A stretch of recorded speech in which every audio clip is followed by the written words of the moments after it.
రాత్రి అనుకోకుండా వర్షాలు పడడంతో ఈ యొక్క కెనాలు రేకొండ గ్రామంలో నుండి పోయే అటువంటి కెనాలు తెగిపోయి బాగా మన కెనాల్ తెగిపోయి వరద తాకిడికి ఆఖరికి మన పొలాలలో బాగా నిలబెట్టింది. ప్రతి సంవత్సరం నుండి ఈ కెనాల్ ద్వారా రైతులకు మంచి సస్యశ్యామలమైన పంటలు పండుతాయి అనే అటువంటి సంతోషం అనేది పోయి ఈ కెనాల్ ద్వారా మాకు ఎప్పటికీ ప్రతి సంవత్సరం నష్టమయ్యే అటువంటి విధంగా కెనాల్ తెగడం, నీళ్ళు రావడం, మొత్తం ఇసుక మెరబెట్టడం, దీనివల్ల మాకు ప్రతి సంవత్సరం నష్టం జరుగుతున్నది. కాబట్టి దీన్ని తక్షణమే ప్రభుత్వం దీన్ని రిపేర్ చేయించి మాకు ఈ కెనాల్ ద్వారా ఎట్లాంటి నష్టం లేకుండా జరిగేలా చూడాలని చెప్పి మేము రేకొండ గ్రామస్తులం కోరుకుంటున్నాం.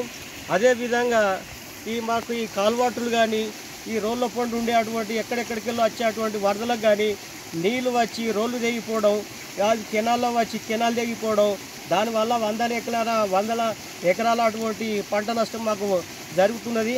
కాబట్టి దీన్ని తక్షణమే ప్రభుత్వం దీనికి కెనాల్ రిపేర్ చేసి మాకు రైతులకు న్యాయం జరిగేలా చూడాలని చెప్పి మేము రేకొండ గ్రామం మండల చిగురుమాడి మండల మన విలాసార అంజయ్య వ్యవసాయ కార్మిక సంఘం అధ్యక్షుడు మాట్లాడుతున్నాను.